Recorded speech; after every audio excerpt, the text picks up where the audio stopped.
Donc vidéo numéro 2, on va construire ce qu'on appelle une suite auxiliaire pour UN. Donc auxiliaire, je vous rappelle, ou plutôt je vous rappelle pas, je vais vous demander en classe, on en parlera ensemble, ce à quoi ça vous fait penser auxiliaire, c'est-à-dire pourquoi on va commencer à parler de suite auxiliaire. Alors bien sûr, si vous cherchez dans un moteur de recherche, vous aurez peut-être la réponse. Je voudrais savoir si dans la vie courante, vous avez déjà utilisé le mot auxiliaire, ou si vous l'entendez autour de vous. Donc voilà, ça sera une question à laquelle on répondra en classe. On va s'apercevoir que pour construire une telle suite auxiliaire, on va devoir trouver d'abord une suite particulière, une suite qu'on va appeler constante, c'est-à-dire une suite qui vaudrait toujours le même nombre, mais qui va vérifier une relation qui sera celle-là. Donc on va chercher une suite constante, on va la noter on va la noter grand L. Alors après, selon les exercices, ça peut être noté grand L, ça peut être noté petit k. Voilà, ça dépendra des livres et des exercices. Ici, si on la note grand L, c'est une suite qui va vérifier cette relation. Étant donné qu'elle est constante, ça sous-entend que UN vaut grand L, et également le terme suivant, c'est-à-dire UN plus 1. Quand on injecte ces valeurs-là dans l'égalité qui est au-dessus, cette relation, elle va devenir grand L, ça c'est dans le membre de gauche, égale 0,5 fois grand L, parce que UN peut être remplacé par sa valeur qui est constante, plus 2. Alors, ce qu'on est en train d'essayer de faire, c'est voir s'il existe une suite comme ça, qui vérifierait, donc une suite constante qui vérifierait ma suite constante égale 0,5 fois ma suite constante plus 2. Si ce serait bien que ça vous rappelle quelque chose, c'est-à-dire comment ça s'appelle, ce type d'objet en mathématiques. Normalement, vous devriez me dire équation, si vous pouviez écrire en même temps.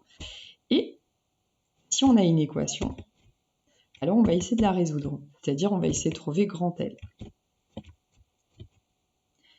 Si on simplifie un peu l'expression, ça donne ça, en n'écrivant pas n'importe quoi, c'est-à-dire ça donne ça. En retranchant 0,5 grand L des deux côtés, on obtient dans le membre de gauche grand L moins 0,5 grand L, et dans le membre de droite, 2. Je rappelle que ce sont des équations qui sont équivalentes. Ça s'écrit comme ça. On simplifie L moins 0,5 grand L.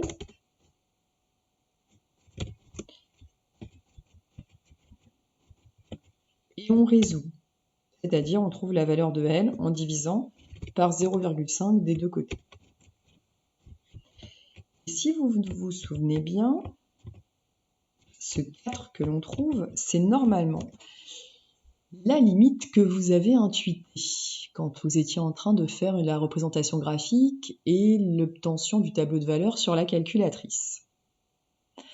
Donc cette suite constante qui correspondrait à ce que l'on cherche serait une suite constante égale à 4. En fait, voilà la façon dont c'est exposé très souvent dans les livres.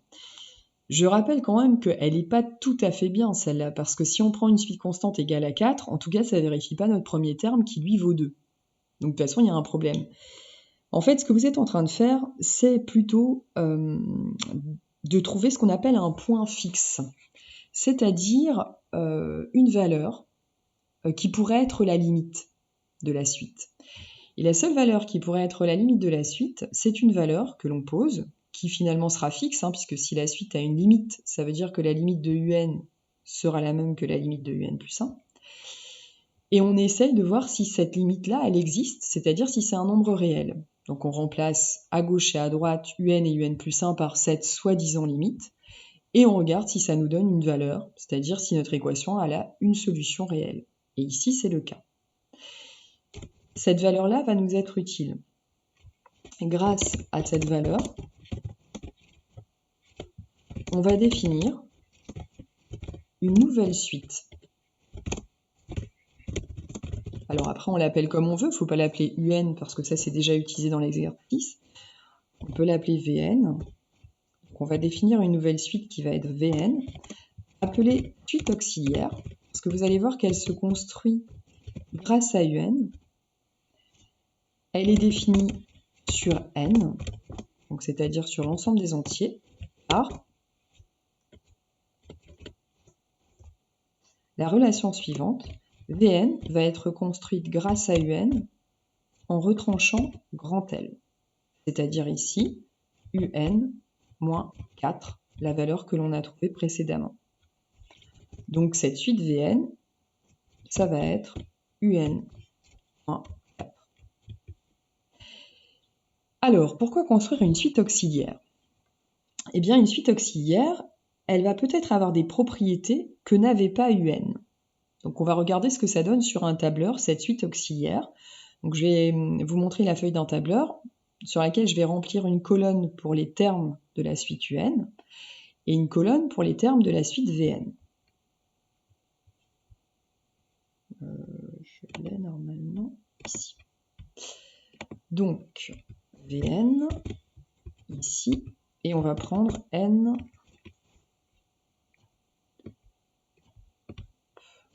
Je rappelle que U0 vaut 2 et qu'on obtient un terme en fonction de l'autre en multipliant par 0,5 le terme précédent et en ajoutant 2.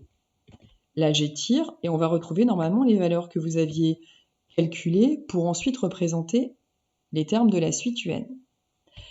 Maintenant, la suite VN, je rappelle qu'elle est construite grâce à la formule que je viens de vous montrer, c'est-à-dire Vn égale Un moins 4. Donc on va prendre Vn égale Un. Donc je rappelle que Un, on va le retrouver dans la colonne B, moins 4. Là, ça me donne un premier terme, et puis en étirant, je vais obtenir le reste. Et là, je pourrais vous demander, la suite arithmético-géométrique, quand on passe d'un terme à l'autre, c'est justement pour ça qu'on a besoin d'avoir une méthode pour obtenir une formule explicite, parce que pour passer d'un terme à l'autre, pour UN, on ne voit pas forcément une relation tout de suite là qui se devine. Par contre, pour Vn, si vous observez bien les termes de la suite, celle-là, elle est particulière. Celle-là, elle va faire appel à des connaissances que vous avez vues en première et qu'on a revues ensemble en début d'année. Elle a une propriété et elle va donc avoir toute la famille, elle va donc avoir toute la puissance de sa propriété, ou plutôt de sa définition ici. Vn est une suite géométrique. Comme Vn est une suite géométrique, ça veut dire qu'elle va avoir des propriétés de suite géométrique qu'elle va ensuite pouvoir transférer à l'expression de Un. Donc ici, ce que je vais dire, parce que ce n'est pas une démonstration pour le moment, c'est que cette suite Vn semble géométrique. On pourrait même deviner sa raison, ça. Comment on passe du moins 2 à moins 1, enfin par quelle opération, par quelle multiplication on passe de ce terme moins 2 à celui-là, puis de moins 1 à moins 0,5, de moins 0,5 à moins 0,25, etc. Est-ce qu'on ne peut pas deviner une raison pour cette suite géométrique? Et je m'arrête là, la vidéo est terminée. La vidéo suivante, ce sera mettre en place la suite Vn et montrer surtout qu'elle est géométrique. Et essayer de voir si le fait qu'elle est géométrique ne nous apporte pas des renseignements pour trouver une formule explicite pour Un. À tout de suite!